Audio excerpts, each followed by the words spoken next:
ಸತತ 7 ಗಂಟೆಯಿಂದ ನಡೆಸ್ತಾ ಇರುವಂತಹ ಈ ರೆಸ್ಕ್ಯೂ ಆಪರೇಷನ್ ಸಕ್ಸಸ್ ಆಗಿದೆ.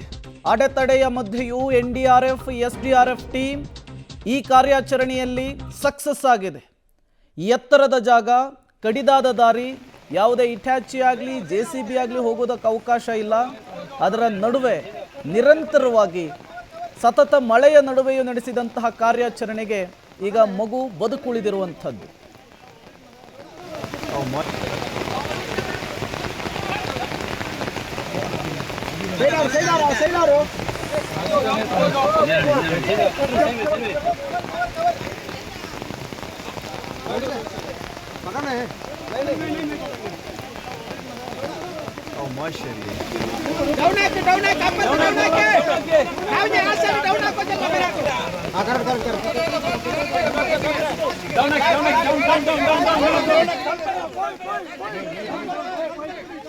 ನೀವು ಕೂಡ ದೃಶ್ಯಾವಳಿಗಳನ್ನು ಗಮನಿಸ್ತಾ ಇದ್ದೀರಿ. ಒಂದು ಕಡೆ ಎನ್ಡಿಆರ್ಎಫ್ ಎಸ್ಡಿಆರ್ಎಫ್ ಟೀಮ್, ಮತ್ತೊಂದು ಕಡೆ ಸ್ಥಳೀಯರು ಯಾವ ರೀತಿ ಕಾರ್ಯಾಚರಣೆಯಲ್ಲಿ ಭಾಗಿಯಾಗಿದ್ದಾರೆ ಎನ್ನುವುದನ್ನು.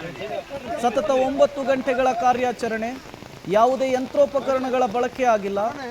ನಿರಂತರವಾಗಿ ಸಾಲು ಸಾಲು ಅಡೆತಡೆಗಳ ನಡುವೆಯೂ ಕೂಡ ಈ ಆಪರೇಷನ್ ಸಕ್ಸಸ್ ಅನ್ನು ಮಾಡುವಲ್ಲಿ ಎನ್ಡಿಆರ್ಎಫ್ ಎಸ್ಡಿಆರ್ಎಫ್ ಸಿಬ್ಬಂದಿಗಳ ಅವಿರತ ಶ್ರಮ, ಜೊತೆಗೆ ಸ್ಥಳೀಯರ ಸಹಾಯ ಕೂಡ ಅಷ್ಟೇ ಸಹಾಯಕವಾಗಿರುವಂಥದ್ದು.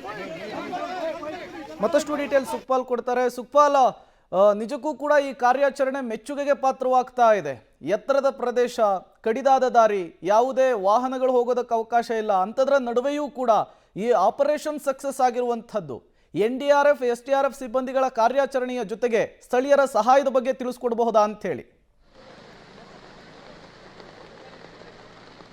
ಇವತ್ತು ಬೆಳಿಗ್ಗೆ ಸುಮಾರು 8 ಗಂಟೆಯಿಂದ ಎನ್ಡಿಆರ್ಎಫ್ ಎಸ್ಡಿಆರ್ಎಫ್ ಅಗ್ನಿಶಾಮಕ ದಳ ಜೊತೆಗೆ ಇಲ್ಲಿನ ಸ್ಥಳೀಯರು ಸೇರಿ ಕಾರ್ಯಾಚರಣೆಯನ್ನು ನಡೆಸ್ತಾ ಇರುವಂಥದ್ದು. ಮೊದಲಿಗೆ ಕಾರ್ಯಾಚರಣೆಗಿಂತಲೂ ಮೊದಲು ಅವರ ಪ್ರಾಣಕ್ಕೆ ಏನು ತೊಂದರೆ ಆಗಬಾರ್ದು ಅನ್ನುವಂಥ ಹಿನ್ನೆಲೆಯಲ್ಲೇ ಕಾರ್ಯಾಚರಣೆಯನ್ನು ಆರಂಭಿಸಲಾಗಿತ್ತು. ಅದರಲ್ಲಿ ಪ್ರಮುಖವಾಗಿ ಮೇಲ್ಭಾಗದಲ್ಲಿ ಬಿದ್ದಿರುವಂಥ ಮಣ್ಣು ಇನ್ನೊಂದು ಸಲ ಈ ಮನೆಯ ಮೇಲ್ಭಾಗಕ್ಕೆ ಬೀಳದ ರೀತಿಯಲ್ಲಿ ತಡೆಯನ್ನು ಮಾಡಲಾಗಿತ್ತು. ಆ ಬಳಿಕ ಮೇಲ್ಭಾಗದಲ್ಲಿ ಬಿದ್ದಿರುವಂಥ ಕಾಂಕ್ರೀಟ್ನ ಒಂದು ಇಡೀ ದೊಡ್ಡ ಮನೆಯ ಕಾಂಕ್ರೀಟ್ ಸ್ಲ್ಯಾಬ್ ಏನಿತ್ತು ಅದನ್ನು ಕೆಳಗೆ ಬೀಳದ ರೀತಿಯಲ್ಲಿ ಅಡಿಭಾಗದಿಂದ ಕಲ್ಲುಗಳನ್ನೆಲ್ಲ ಇಟ್ಟು ಒಂದು ಭಾಗಕ್ಕೆ ಅದನ್ನು ಭದ್ರಪಡಿಸುವಂಥ ಕೆಲಸಗಳನ್ನು, ಅದಕ್ಕೆ ಜಾಕು ಕೊಟ್ಟು ನಿಲ್ಲಿಸುವಂಥ ಕೆಲಸಗಳನ್ನು ಎನ್ಡಿಆರ್ಎಫ್ನ ತಂಡ ಮಾಡಿತ್ತು. ಅದರ ಜೊತೆಗೆ ಒಳಗಿರುವಂಥ ಅಶ್ವಿನಿ ಅವರಿಗೆ ಯಾವುದೇ ತೊಂದರೆ ಆಗದ ರೀತಿಯಲ್ಲಿ ಅವರಿಗೆ ಆಕ್ಸಿಜನ್ ಆ ಸಂದರ್ಭದಲ್ಲಿ ಕೊಡಲಾಗಿತ್ತು. ಆ ಬಳಿಕ ಎನ್ಡಿಆರ್ಎಫ್ ತಂಡದವರು, ಎಸ್ಡಿಆರ್ಎಫ್ ತಂಡ, ಅಗ್ನಿಶಾಮಕ ದಳದವರು ಎಲ್ಲ ಸೇರಿ ಒಳಗೆ ಹೋಗಿ ಅಲ್ಲಿರುವಂಥ ಕೆಲವೊಂದು ಕಲ್ಲು ಆಗಿರ್ಬೋದು ಅಥವಾ ಕಾಂಕ್ರೀಟ್ನ ಸ್ಲ್ಯಾಬ್ ಆಗಿರ್ಬೋದು ಅದನ್ನು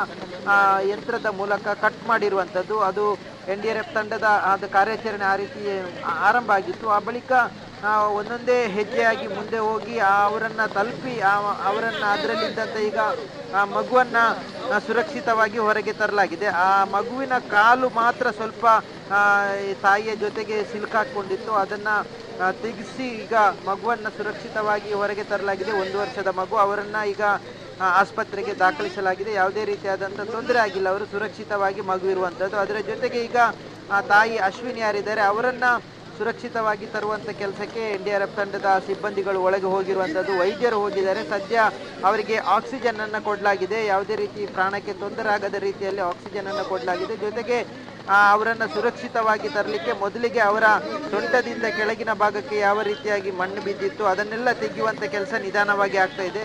ಆ ಬಳಿಕ ಅವರನ್ನು ಅಲ್ಲಿಂದ ಹೊರಗೆ ತರುವಂಥ ಕೆಲಸ ಆಗುತ್ತೆ. ಇನ್ನು ಕೆಲವೇ ಕ್ಷಣಗಳಲ್ಲಿ ಅದು ಆಗುವಂಥ ಸಾಧ್ಯತೆ ಇದೆ. ಈಗ ಎಲ್ಲ ಅವರ ಮೈ ಮೇಲೆ ಬಿದ್ದಿರುವಂಥ ಮಣ್ಣು ಮತ್ತು ಕಾಂಕ್ರೀಟ್ನ ಸ್ಲ್ಯಾಬು ಕಲ್ಲುಗಳೇನಿತ್ತು ಅದನ್ನೆಲ್ಲ ತೆಗೆಯುವಂಥ ಕೆಲಸಗಳನ್ನು ನಿಧಾನಗತಿಯಲ್ಲೇ ಮಾಡಲಾಗುತ್ತೆ. ಯಾಕಂತ ಹೇಳಿದರೆ ಒಂದು ವೇಳೆ ಅದನ್ನು ತೆಗೆಯುವಂಥ ಸಂದರ್ಭದಲ್ಲಿ ಮೇಲ್ಭಾಗದಿಂದ ಕುಸಿದು ಬಿದ್ದರೆ ಭಾಳಷ್ಟು ದೊಡ್ಡ ಅಪಾಯ ಎದುರಾಗುತ್ತೆ. ಅದಕ್ಕಾಗಿ ನಿಧಾನವಾಗಿ ಒಂದೊಂದನ್ನೇ ತೆಗೆಯುವಂಥ ಕೆಲಸಗಳಾಗ್ತಾ ಇದೆ. ಇನ್ನೊಂದು ಕಡೆಯಲ್ಲಿ ಮಳೆಯು ನಿರಂತರವಾಗಿ ಸುರಿತಾ ಇದೆ. ಹಾಗಾಗಿ ಒಳಗಿಂದಲೂ ಮಣ್ಣಿನ ಜೊತೆ ಕೆಸರು ನೀರು ಹರಿದು ಬರ್ತಾ ಇದೆ. ಇದು ಸ್ವಲ್ಪ ತೊಡಕಾಗಿತ್ತು. ಜೊತೆಗೆ ಹೊರಗಿನ ಭಾಗದಲ್ಲೂ ಸಂಪೂರ್ಣವಾಗಿ ಮಳೆ ಸುರಿತಾ ಇರುವಂಥ ಕಾರಣಕ್ಕಾಗಿ ಸ್ವಲ್ಪ ಅಡೆತಡೆ ಆಗಿತ್ತು. ಈಗ ಸುಮಾರು 8-9 ಗಂಟೆಗಳ ಕಾಲ ಅದರ ಒಳಗಿದ್ದವರನ್ನು ಸುರಕ್ಷಿತವಾಗಿ ಹೊರಗೆ ತೆಗೆಯುವಂಥ ಕೆಲಸ ಈಗ ಮುಂದುವರೆದಿರುವಂಥದ್ದು. ಪ್ರೇಮ್, ಸುಕ್ಪಾಲ್ ಹಾಗೆ ಸಂಪರ್ಕದಲ್ಲಿರಿ. 1 ವರ್ಷದ ಹಿಂದೆ ಆರುಷ್ಗೆ ಜನ್ಮವನ್ನು ಕೊಟ್ಟಿದ್ದು ಅಶ್ವಿನಿ, ಇವತ್ತು ಮರುಜನ್ಮವನ್ನು ಕೊಟ್ಟಿದ್ದು ಎನ್ಡಿಆರ್ಎಫ್ ಎಸ್ಡಿಆರ್ಎಫ್ ಜೊತೆಗೆ ಸ್ಥಳೀಯರು.